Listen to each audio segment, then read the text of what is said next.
The Gran Turismo World Series has finally returned. This is the beginning of the Nations Cup. So I'm going to give it a good shot and see if I can qualify for these live events, which I definitely won't. Now, looking at the schedule, this is actually round number 2. Here is what happened in round 1. That's just great, isn't it? So yeah, we had a disconnection. Not much we can do about that. But we're going to try and correct all of that in this. The Honda RA272 should be a wild ride around Watkins Glen. And looking at the race settings here, 1 times fuel, 1 times tyre wear on hard tyres probably means it will be quite uneventful. But in this car, around this track, I think this is actually going to be quite a chaotic race.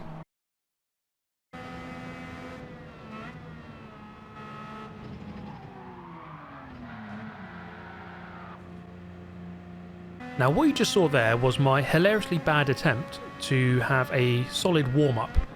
I jumped into this race with minimal practice. I was pretty much treating this first race as my practice session. Now, this chicane here really proved to be my mortal enemy. In this Honda RA272, it really was a very difficult car to drive, and especially so into this very fast chicane. On this third attempt, we get through just fine with a big moment on the exit, must be said. But I was slowly improving as we crossed the line here to set a 57.1, which is miles off the pace, 4.5 away from pole position in this first race. And therefore I needed to do a lot better, which was about to not happen as I head into the chicane once again. Pushing a little bit too hard, the rear end's come round, and you're facing the wall once again, much to my disappointment. So we jump into this first race, well off the pace. There it is. Confirmation of my lack of ability here. 2.1 seconds away from the next car and 4.5 away from pole position, starting dead last in 16th out of 16. We really need to get our Nations Cup campaign underway after the disconnect in the first round, and therefore we need to fight through here. And funnily enough, as you can see on the top left, it's a very short race, only a 5-lapper here at Watkins Glen, and therefore less than 10 minutes in length, which was really quite an unusual thing to see, as normally these Nations Cup races will go on a little bit longer. But we're looking for our first move here into the chicane of death. I mean, I didn't think the chicane would be a chicane of death, but it turns out to be, as that guy continues turning right and meets barrier nice and early on. So we gain 1 position already, as we're going to try and chip our way through the pack. But as I said, only a 5-lap race, not much time to get things done here. We're going to go side by side here with Kemp down the hill, really trying to underdrive the car to not meet a fiery fate in the wall, as we then head towards the toe of the boot, going deep into the corner. Maybe a little bit too deep, I would say. We're still side by side on the exit. That's going to be a nice little battle between the two of us for a couple of corners. Moving up now into 14th. Quite an almighty gaggle of cars in front, which we're going to try and chip away at. Of course, let's not forget that damage is on here. Let's try not to have an almighty collision, as we do pretty much get right up the gearbox of the Danish driver in front. Is there quite a space here? Maybe, maybe not. I'm going to kind of have a half look, and the space is afforded as we then head into the final corner of lap number 1. Contact between the Hungarian and the Danish, and we're going to sweep through, lose a position but also gain 2 at the same time. Now into 13th.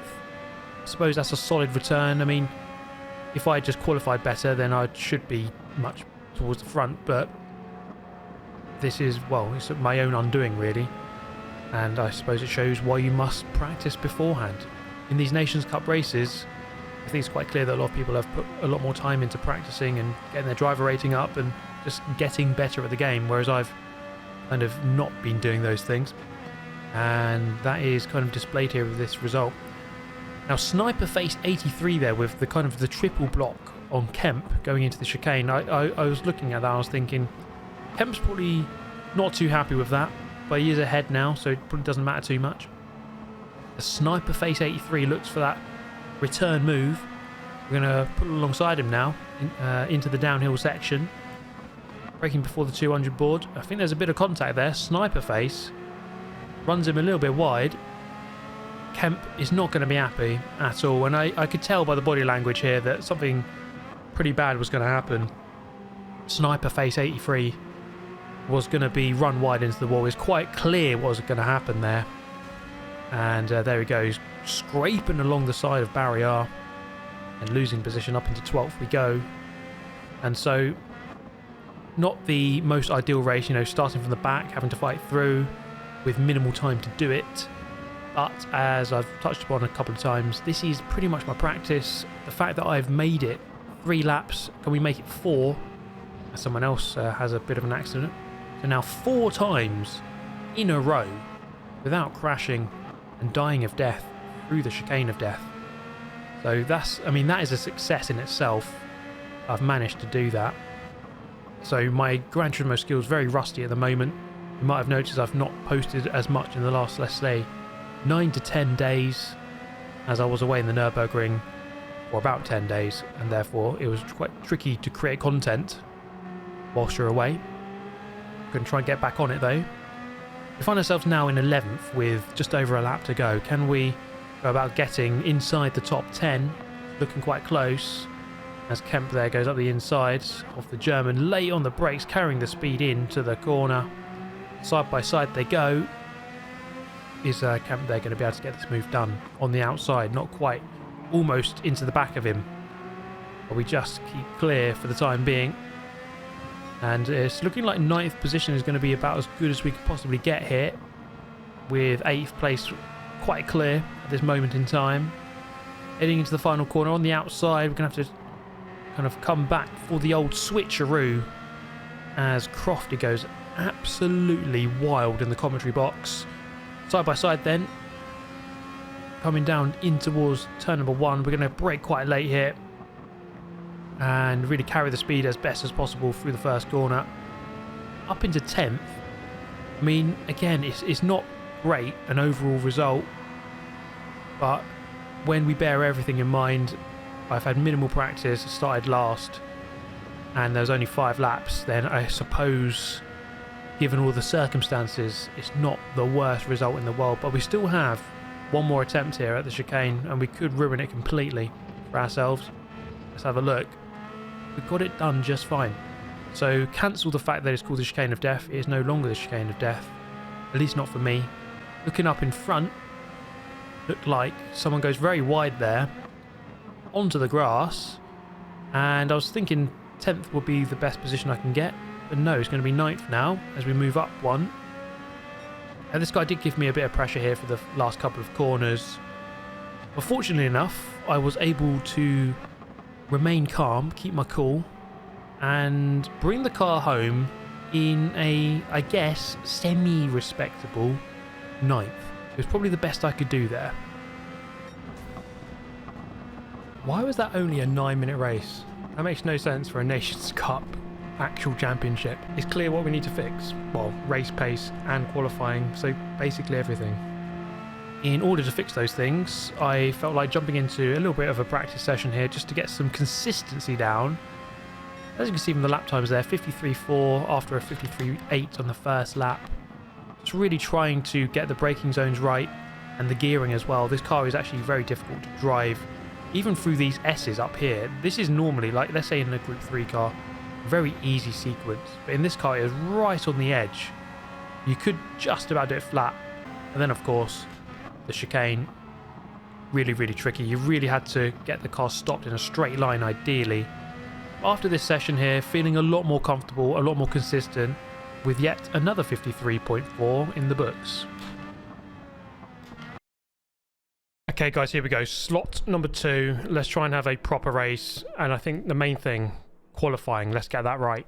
Okay, jumping into qualifying then for race number 2. Now in the first race, obviously qualifying 4.5 seconds off of pole position, and in 16 out of 16, which is clearly not good enough. After that qualifying session, after that first race, you can jump into this one with a bit more confidence and knowledge of how to drive the car and how not to drive the car. Into the chicane then, carrying the speed as best as possible. Nice and tidy, I would say, on this lap here. Nothing too outrageous. Probably could have gone quicker. I'm sure there's more speed in it. But in qualifying here, we just want to settle down and get a nice opening lap. As we cross the line, actually going on pole position, albeit temporarily, with a 53.2. So very happy with that. On this second lap, I was a little bit down here. I was just catching up with the guy in front, so just backed off slightly. And went actually a slight bit quicker into the chicane on this lap. And therefore, I think there was a chance here of possibly retaking pole position. I was about a quarter of a second down on the Frenchman, who is on pole at this time. So coming around the penultimate corner into the final one, really carry the speed in, lift off the brake, let the car roll, back on the power, use all of the track on the exit. Coming up to the line, there's a small improvement, 53.1. It brought me a little bit closer to pole position, but not enough. By this point here, I was third after Turismo went to pole. And I pushed a little bit too hard, and the chicane of death came back to strike once more. And that was that. Okay guys, third on the grid for this one. That has definitely gone a bit better than the previous race. And we're going to try and have a solid, safe race here. Try to bring home a good result and bank ourselves some decent points to get our campaign underway. Now things went a little bit off quite quickly, as I didn't really even mean to go for that move. I just carried too much speed on the way in and just went right into the side of the car in front, luckily not picking up any damage. But I did lose a position here to the Ukrainian driver as I got poor momentum off of the exit of turn 1. I'm going to move down initially to 4th here. This was quite frustrating. After that qualifying session, I really felt like I probably could have got pole position with a perfect lap, by my standards anyway, but had to settle for 3rd ultimately. And again, in such a short race, with what is actually quite a tricky car and track combination to overtake on, then qualifying actually really did mean quite a lot. And of course, losing position on lap 1 also doesn't help, as we get a small bump there from behind, but we're going to keep position, no damage, so we're all good for the time being. Into the toe of the boot, carrying the speed in, off the brake, let the car roll. And this is where this race is going to slightly unravel, at least for the time being. Don't get yourself too down about it just yet. We're looking up the inside here, looking for the 200 board. We're going to go up the inside for this overtake and just brake, I don't know, probably about 5,000 seconds too late, and smash into the side of the Frenchman. And that was completely, like 100% my fault. Don't even think you could attribute 0.01% blame to anyone else there. Only me. And so I'm down to 6th with damage on the front left and on the bumper on the front, which is a bit of disaster. So now we're going to be fighting with one hand tied behind our back. As we look up the inside here of Stefanzi, who's had a bit of a poor exit out of the final turn there.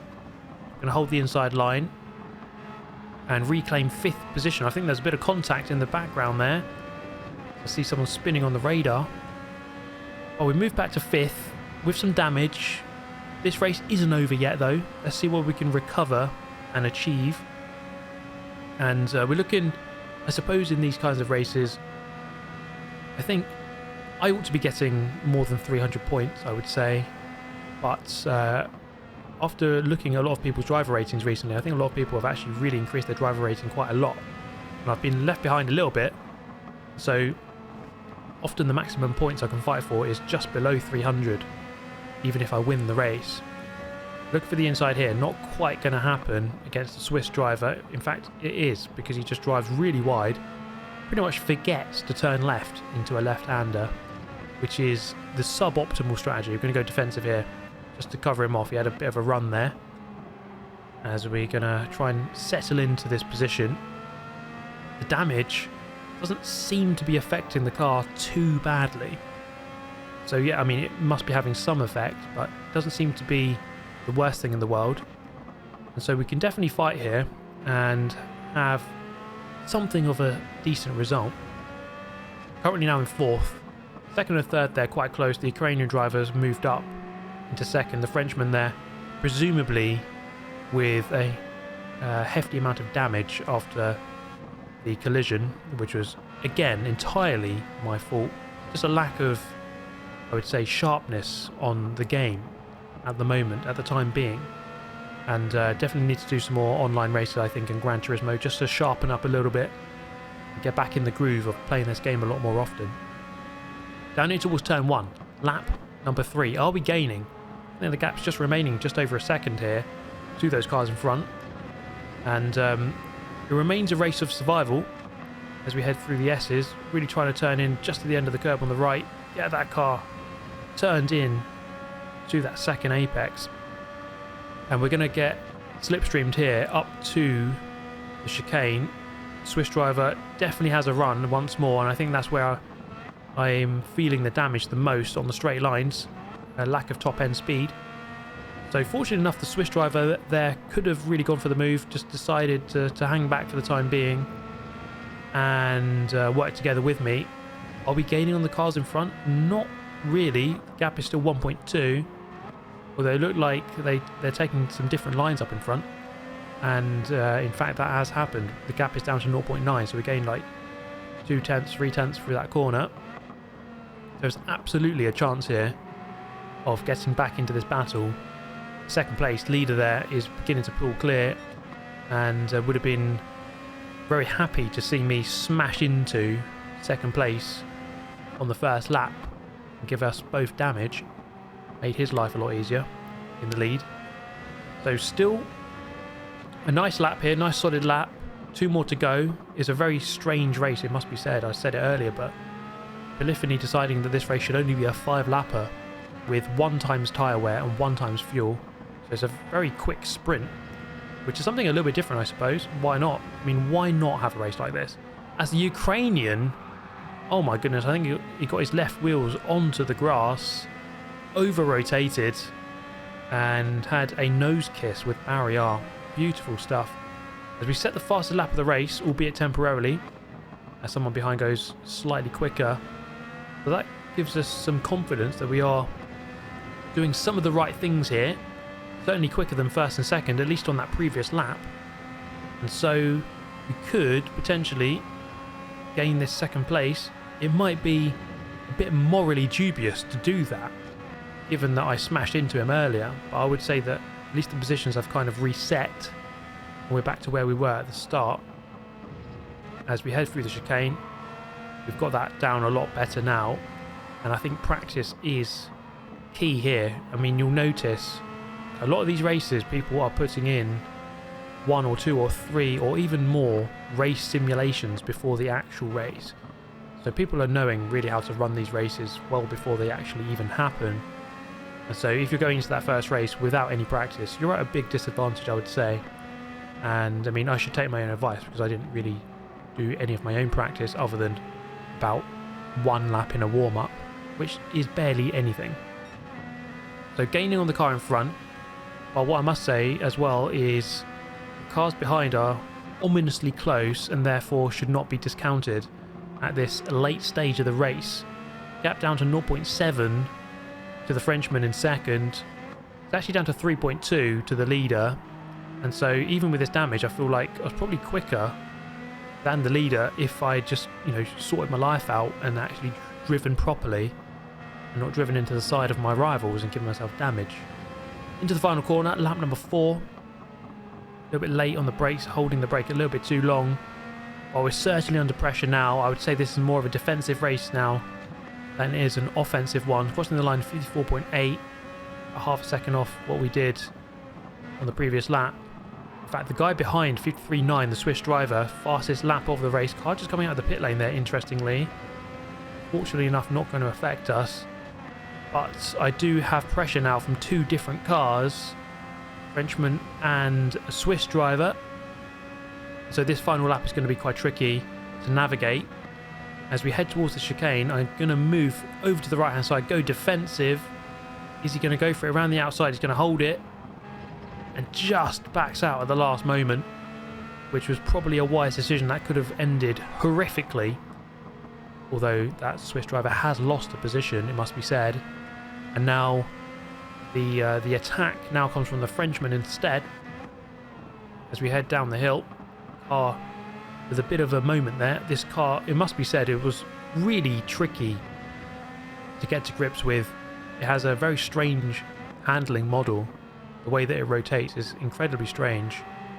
And I mean, it's the same for everyone, so everyone just has to get used to it. But it was a strange drive, it must be said. And I keep saying it must be said, so it must be that important.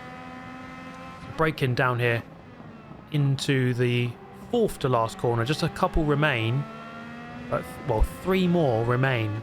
So 3 more opportunities for me to bottle this and throw it away. And we're going to try to not do that, ideally. Heading towards the penultimate turn. It was actually not too far away from the lead. I mean, it was only 3.5 seconds. Most of that was lost with the collision on lap 1. And so as we round out the final corner of the final lap, I did manage to keep away from the cars behind and bring home a solid 3rd position. Oof, that was exhausting. 3rd place. I think with a better performance, I don't think the win would have been impossible. But it's such a short race, I think you have to get your qualifying right. For that, we get 277 points. My campaign is underway. Am I going to qualify for the World Finals? Probably not. But that was a fun round. I'll catch you in the next one. Goodbye.